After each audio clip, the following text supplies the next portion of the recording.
रायपुर से बड़ी खबर मिल रही है। नान घोटाले में एसआईटी गठित की गई है। 12 सदस्यीय टीम इसमें है। तो एसआईटी करेगी नान घोटाले की जांच और सरकार ने आईजी कल्लूरी को जांच का जिम्मा सौंपा है। तो 3 महीने में जांच पूरी करने के निर्देश भी दिए गए हैं। तो नान घोटाले मामले में सरकार ने आईजी कल्लूरी को जांच का जिम्मा दिया है। कल्लूरी के नेतृत्व में 12 सदस्यीय टीम जो है एसआईटी वो गठित की गई और 3 माह के भीतर इन्हें जांच भी पूरी कर देना है। और ज्यादा बातचीत के लिए हमारे संवाददाता तहसीन जैदी हमारे साथ जुड़ गए।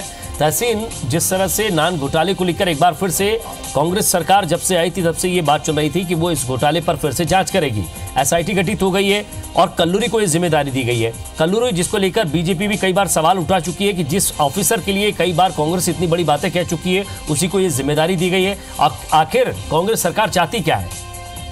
निश्चित तौर पे ये आज एक बड़ा फैसला जो इसका सबको इंतजार था इस बात का कि जो नान घोटाला मामला था उसमें एसआईटी गठित होनी है, लेकिन उसके बाद ये काफी दिनों से इंतजार किया जा रहा था। राज्य सरकार जो है वो इस बात की वो सभी जो एक्सपर्ट जो अधिकारी हैं उनकी एक लिस्ट सूची तैयार कर रही थी, वो आज उन्होंने जारी कर दी है। 12 सदस्यीय एसआईटी की टीम जो पूरे नान घोटाले मामले की जो जांच करेगी उसमें एसआरपी कल्लूरी जो हैं खुद एसआईटी चीफ रहेंगे, जो अभी अन्वेषण ब्यूरो एंटी करप्शन ब्यूरो के प्रभारी हैं।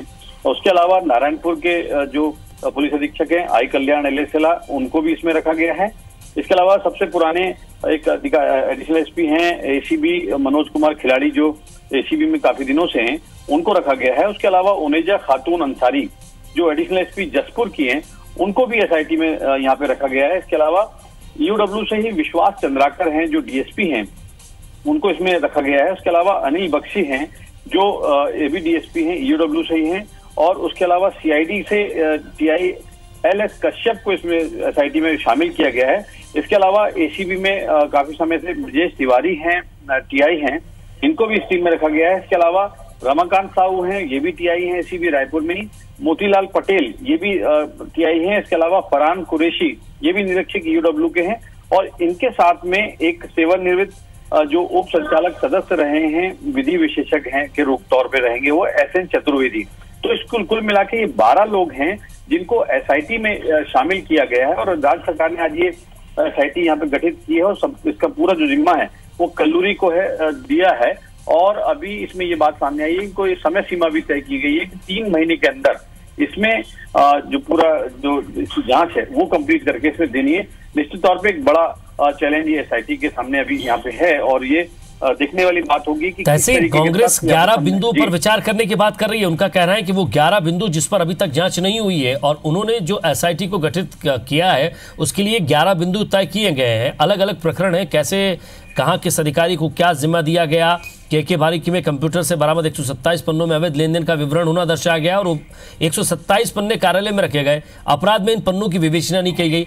ऐसे कुल 11 पॉइंट से उन पर जो है ये विवेचना फिर से चालू होगी। यानी कि जो पुरानी जांच है वो तो ठीक है, लेकिन कांग्रेस ईओडब्ल्यू से 11 बिंदुओं पर जांच करने की बात कर रही थी।